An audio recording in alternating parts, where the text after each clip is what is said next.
अगर मैं आपसे कहूं कि कुछ जगहें इंसानों की नहीं होती और अगर आप गलती से वहां चले जाएं तो वो जगह आपको जाने नहीं देती, तो शायद आप हंस देंगे। लेकिन आज जो कहानी आप सुनने वाले हैं वो एक ऐसे गांव की है जहां हर 7 साल में एक औरत वापस आती है, मरने के बाद भी।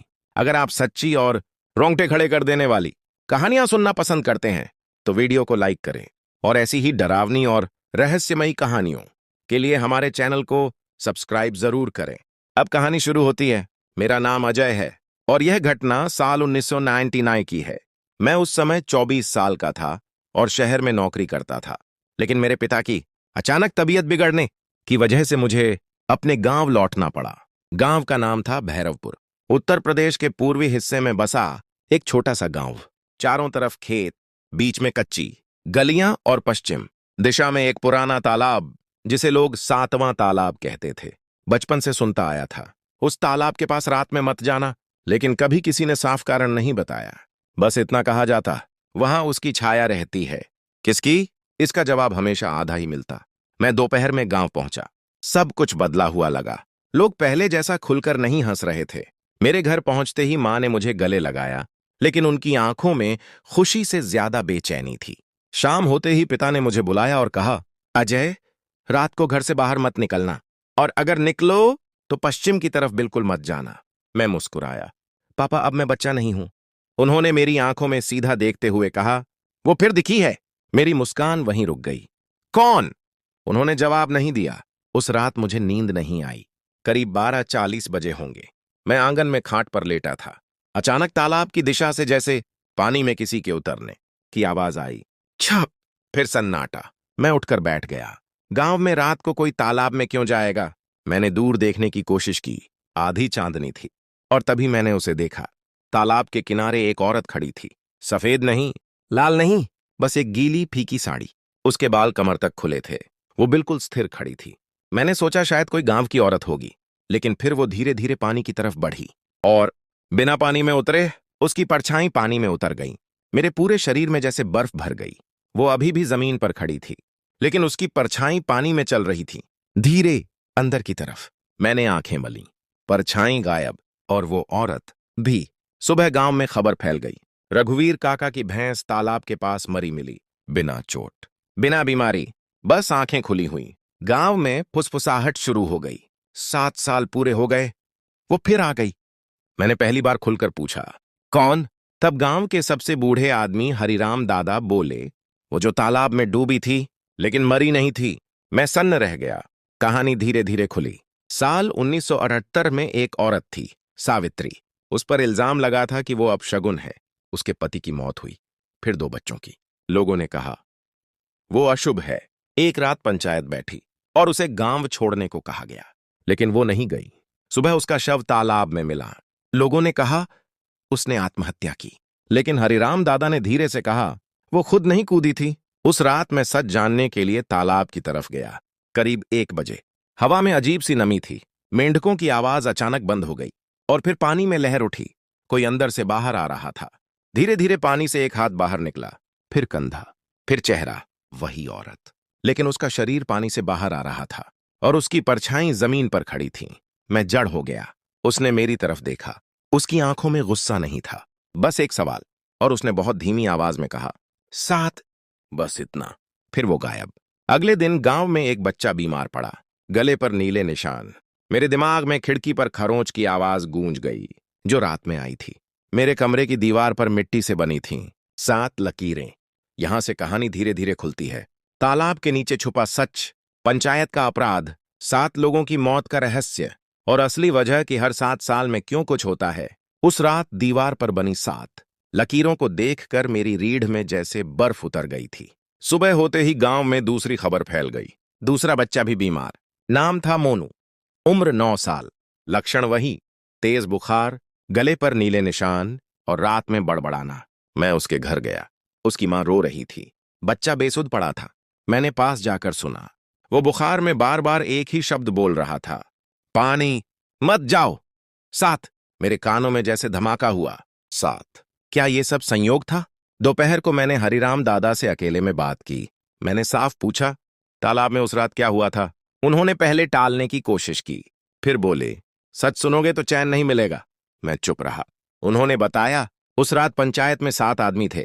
मुखिया, हरनाम, रघुवीर, भोलाराम, केशव, नत्थू और खुद हरिराम। इल्जाम था कि सावित्री अपशगुन है, लेकिन असली वजह कुछ और थी।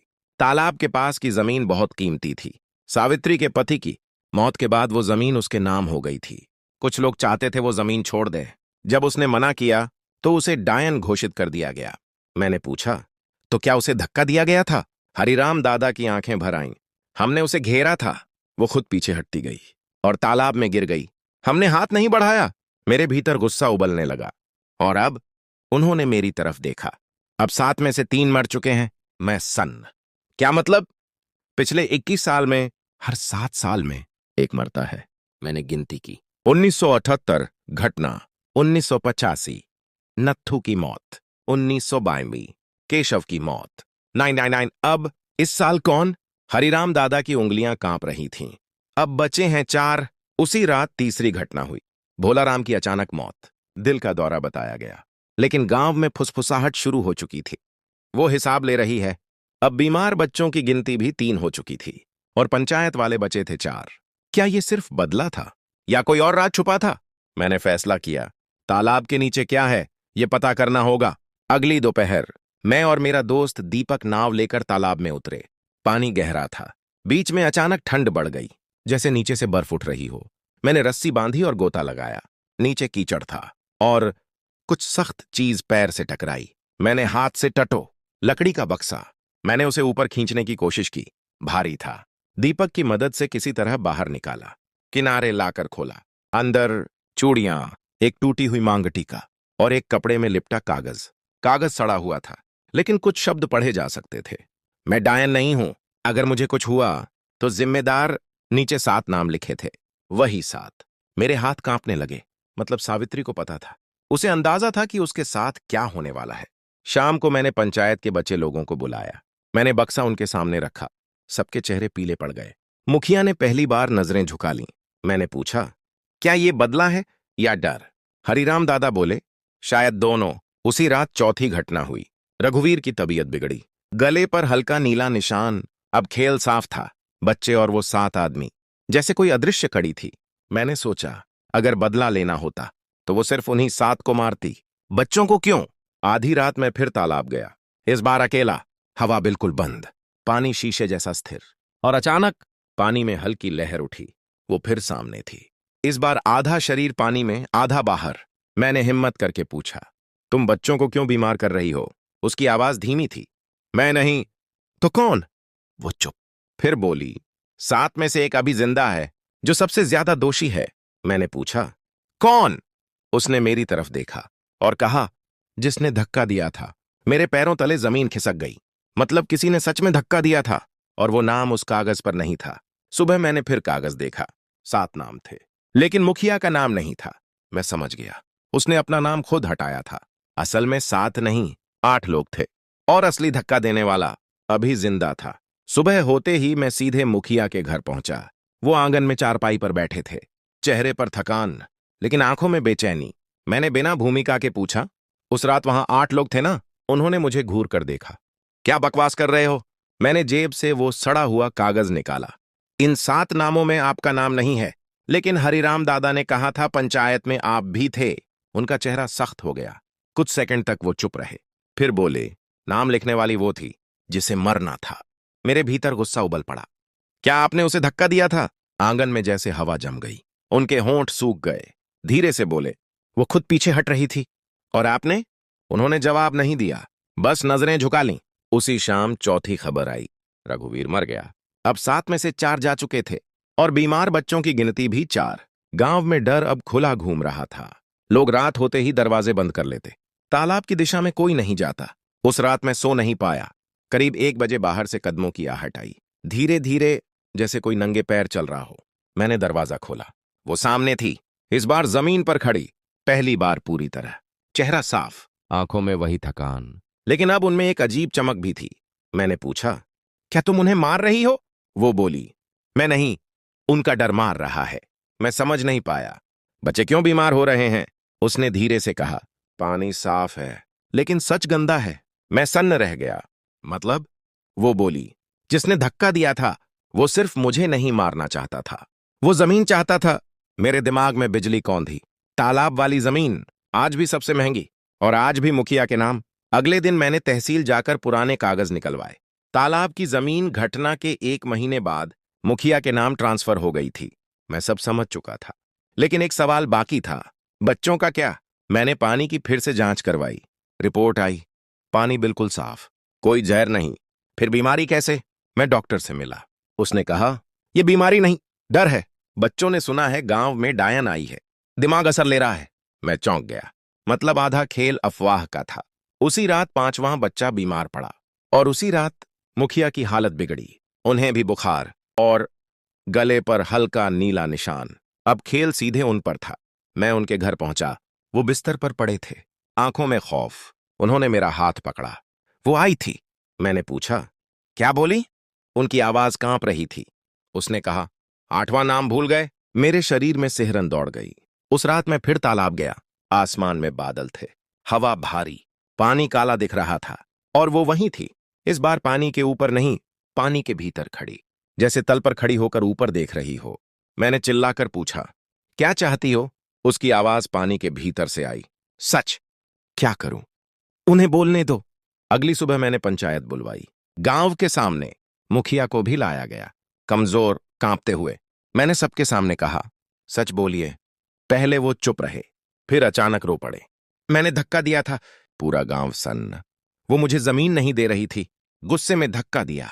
सोचा तैर लेगी। आवाज टूट गई, पर वो नहीं तैर सकी। गांव में जैसे समय रुक गया, और उसी पल मुखिया ने गले पर हाथ रखा। सांस अटकने लगी, आंखें फैल गईं, और सबके सामने गिर पड़े। डॉक्टर बुलाया गया। दिल का दौरा, मौत। अब 8 में से 8, सभी खत्म। और उसी शाम बीमार बच्चों का बुखार उतरना शुरू। एक एक करके सब ठीक। तालाब शांत, कोई परछाई नहीं, कोई लकीर नहीं। लेकिन कहानी यहीं खत्म नहीं हुई। 3 दिन बाद मैं अकेला तालाब गया, सिर्फ एक बार देखने। सब शांत। मैं मुड़ा ही था कि पीछे से पानी में हल्की लहर उठी। मैंने पलट कर देखा, कुछ नहीं।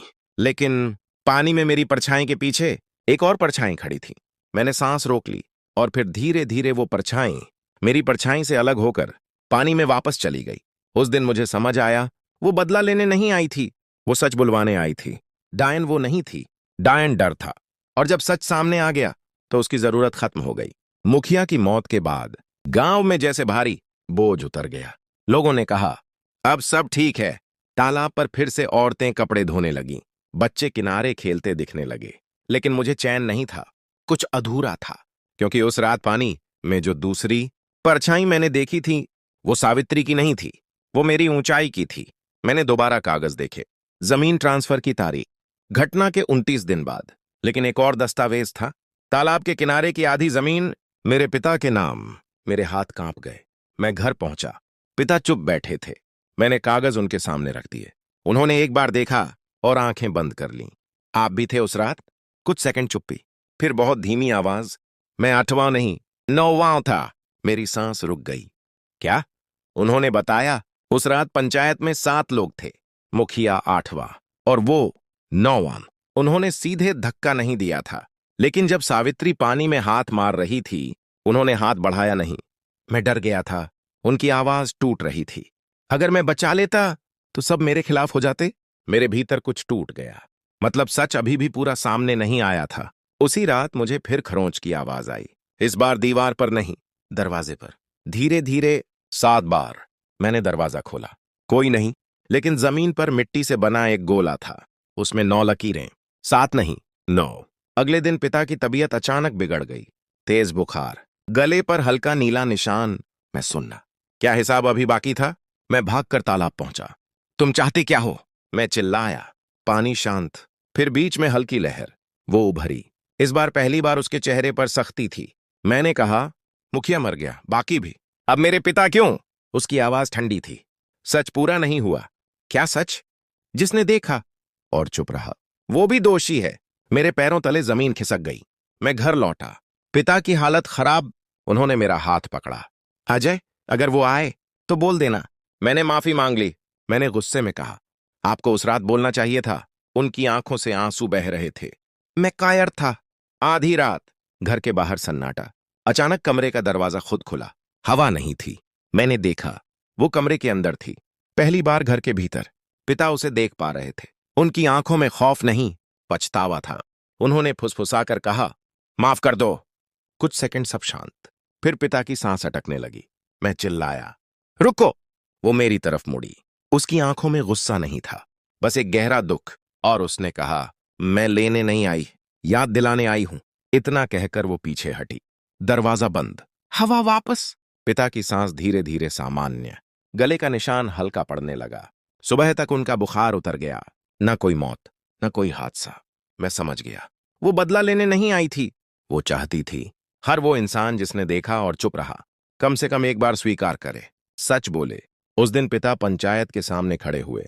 उन्होंने सबके सामने कहा, मैंने उसे बचाया नहीं, मैं दोषी हूं। गांव में सन्नाटा, लेकिन इस बार डर नहीं था, सिर्फ शर्म। उस रात मैं आखिरी बार तालाब गया। चांद पूरा था, पानी शांत। मैंने धीरे से कहा, अब सबने मान लिया है। कुछ सेकंड कुछ नहीं, फिर पानी में हल्की सी चमक, और मैंने देखा सावित्री की परछाई धीरे धीरे पानी में घुल रही थी, जैसे किसी ने दीपक बुझा दिया हो। और फिर कुछ नहीं।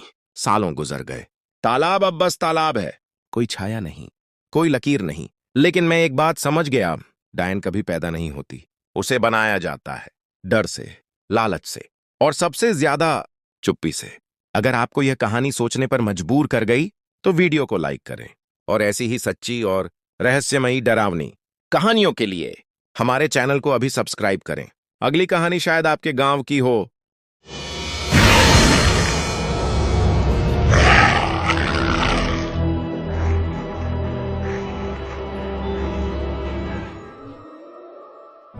अगर आप ये कहानी रात में अकेले सुन रहे हो तो प्लीज हेडफोन लगा लो, क्योंकि इस कहानी में जो आवाज है वो कभी कभी सुनने वाले का नाम भी लेती है।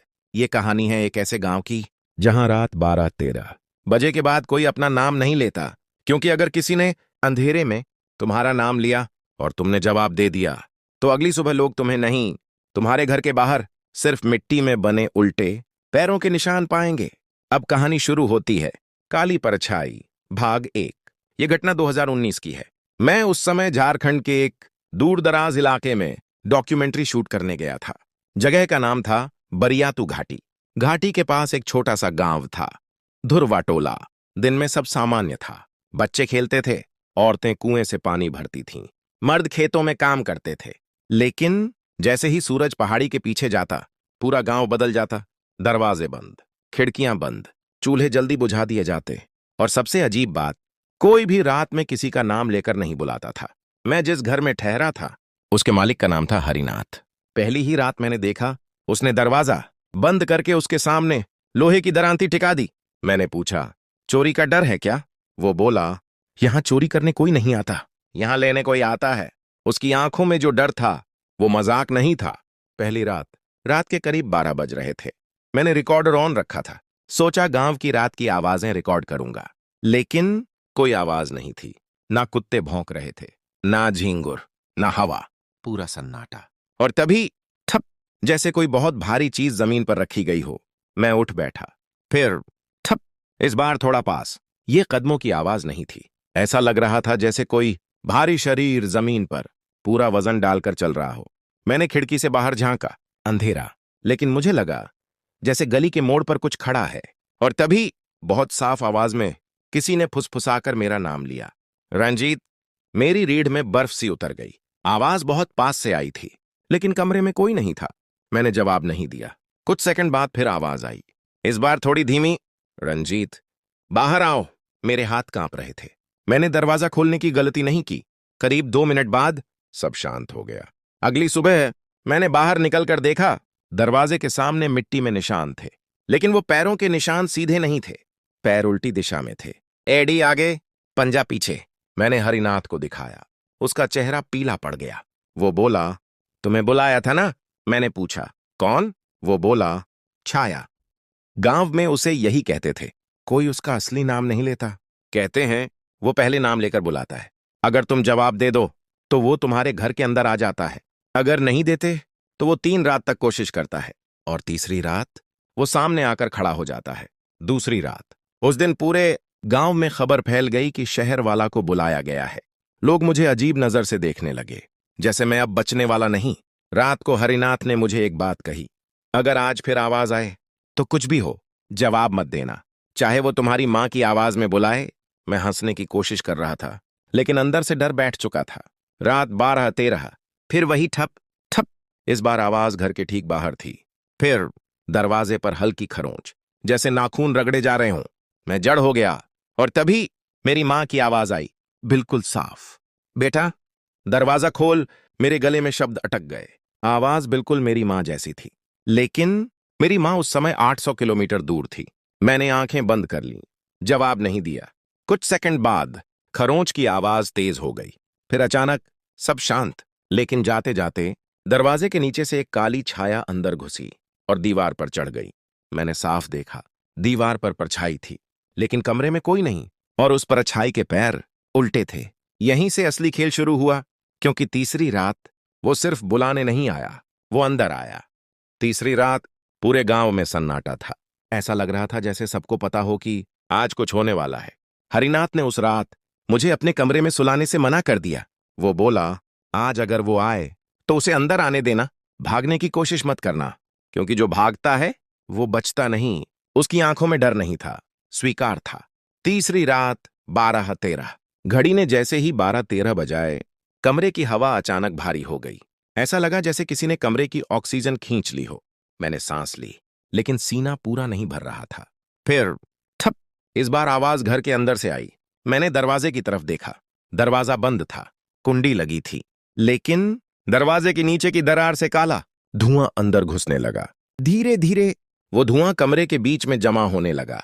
मेरे हाथ पांव सुन्न हो गए, मैं उठ भी नहीं पा रहा था। और फिर वो धुआं एक आकार लेने लगा, पहले धुंधला, फिर साफ। एक लंबी काली आकृति, सिर झुका हुआ, हाथ असामान्य रूप से लंबे, और पैर उल्टे, एड़ी आगे, पंजा पीछे। पहली बार आमना सामना। उसने सिर उठाया। आंखें नहीं थीं, लेकिन जहां आंखें होनी चाहिए थीं, वहां हल्की लाल चमक थी। कमरे में कोई आवाज नहीं थी, लेकिन मेरे दिमाग के अंदर आवाज गूंजी, तुमने जवाब क्यों नहीं दिया? मैंने मुंह खोलने की कोशिश की, आवाज नहीं निकली। वो एक कदम आगे बढ़ा, जमीन हल्की सी हिली।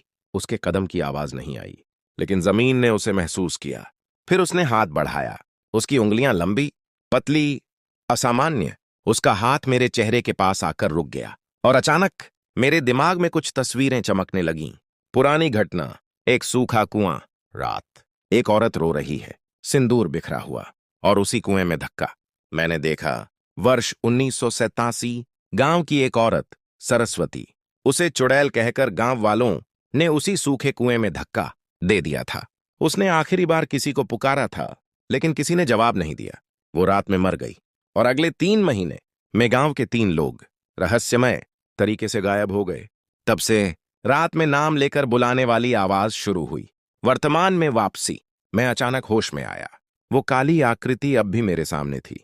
अब उसकी आवाज आई, उन्होंने जवाब नहीं दिया, अब तुम भी नहीं दोगे? मुझे समझ आ गया, वो बदला नहीं चाहता था। वो चाहता था कोई उसकी आखिरी पुकार का जवाब दे, लेकिन अगर जवाब देते तो वो उस आत्मा को अपने साथ ले जाता। यही उसका नियम था।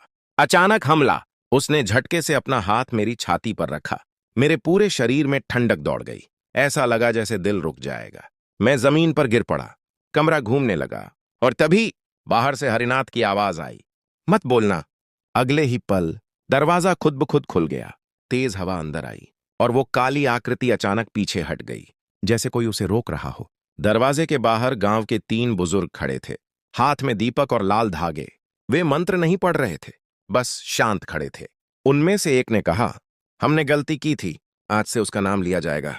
और पहली बार उन्होंने जोर से कहा, सरस्वती। कमरे में गूंज हुई। काली आकृति अचानक कांपने लगी। उसकी परछाई दीवार से अलग होकर जमीन पर गिरने लगी।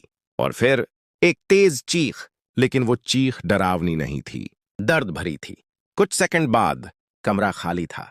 अगली सुबह गांव के सूखे कुएं के पास लोग इकट्ठा थे। कुएं के अंदर से दुर्गंध नहीं, बल्कि हल्की फूलों जैसी खुशबू आ रही थी। कुएं के पास मिट्टी पर उल्टे पैरों के निशान थे, लेकिन इस बार वे गांव से बाहर जंगल की तरफ जा रहे थे। हरिनाथ मेरे पास आया, बोला, आज वो चला गया, क्योंकि पहली बार किसी ने उसका नाम लिया। लेकिन कहानी यहीं खत्म नहीं हुई, क्योंकि उस रात के बाद मुझे भी सपनों में कोई नाम लेकर बुलाने लगा, और इस बार आवाज मेरी नहीं थी, वो तुम्हारा नाम ले रहा था। अगर तुम चाहो तो मैं। उस रात के बाद गांव में सब सामान्य दिखने लगा। सूखा कुआं अब डर का केंद्र नहीं था। लोग उसके पास से गुजरने लगे, बच्चे फिर खेलने लगे, लेकिन मेरे साथ कुछ ठीक नहीं था। पहला सपना। गांव से लौटकर मैं अपने शहर आ गया। सोचा सब खत्म हो गया, लेकिन तीसरी रात ठीक 12-13 पर मेरी आंख खुल गई। कमरे में अंधेरा था और वही गंध, गीली मिट्टी और हल्का धुआं। मैं उठकर बैठ गया। दरवाजा बंद था, लेकिन दीवार पर एक परछाई थी, धीरे धीरे हिलती हुई। और फिर मेरे दिमाग में आवाज आई, तुमने नाम लिया। मेरी सांस अटक गई। आवाज जारी रही, अब तुम भी रास्ता हो। अजीब बदलाव।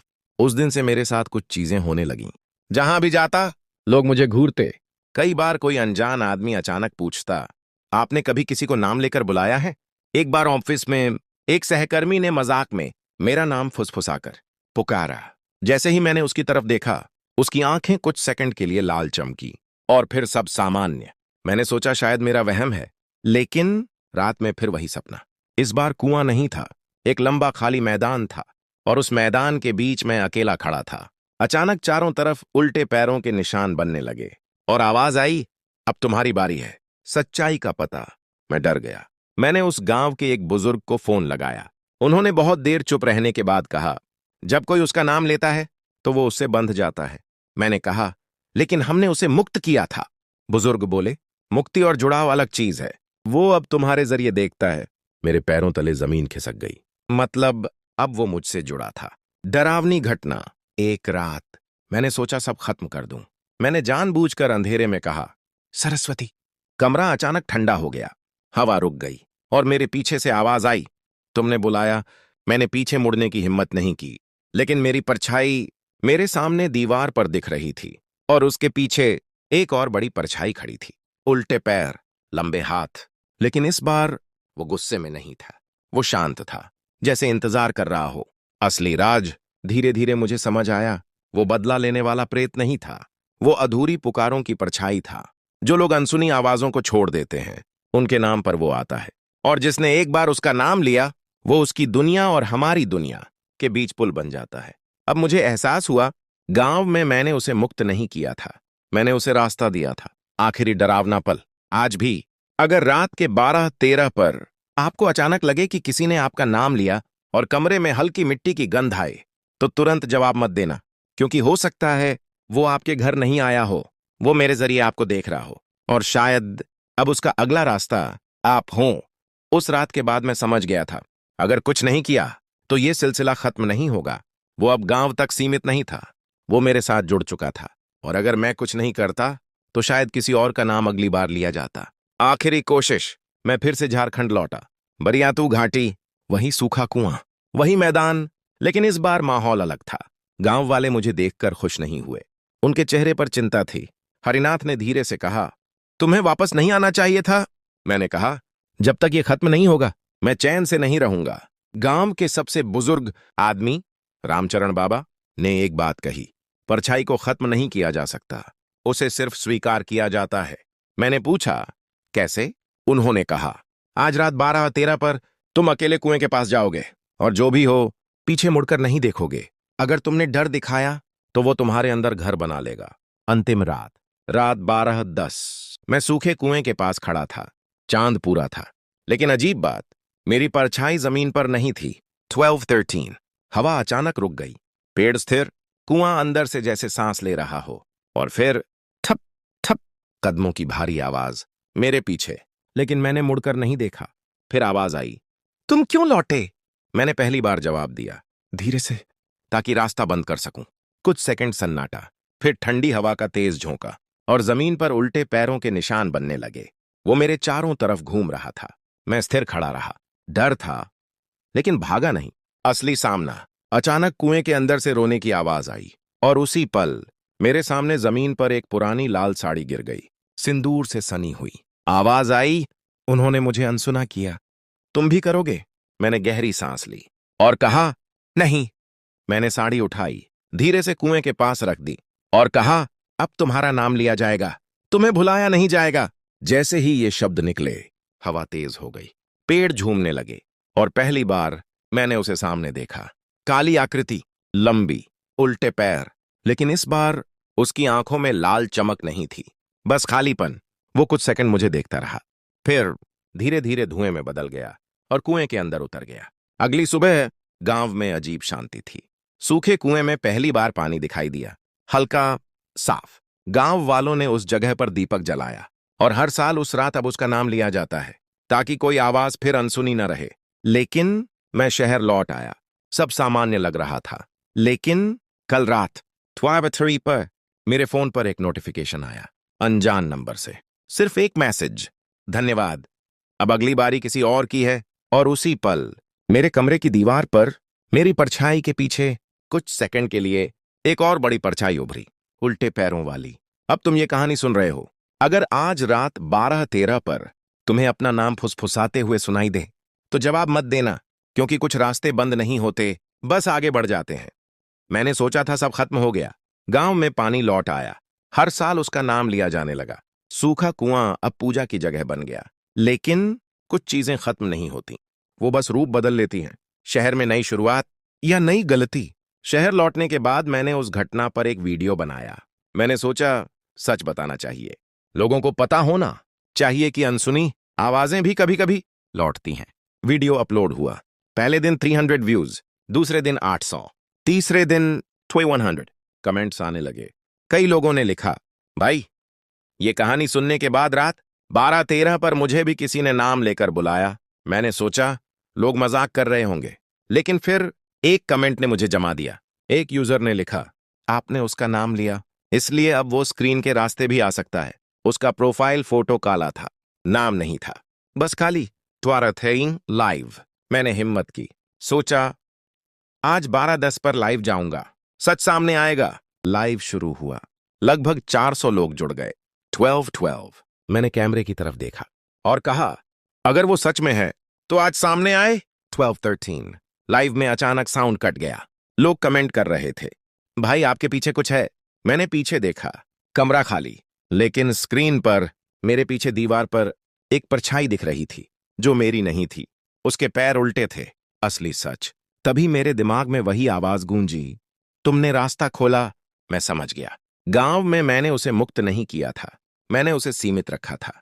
लेकिन वीडियो बनाकर मैंने उसका नाम हजारों लोगों तक पहुंचा दिया।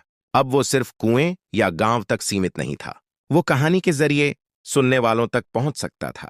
आखिरी फैसला, लाइव में ही मैंने कहा, आज के बाद मैं उसका नाम नहीं लूंगा। मैंने वीडियो डिलीट किया, सारे क्लिप्स हटाए।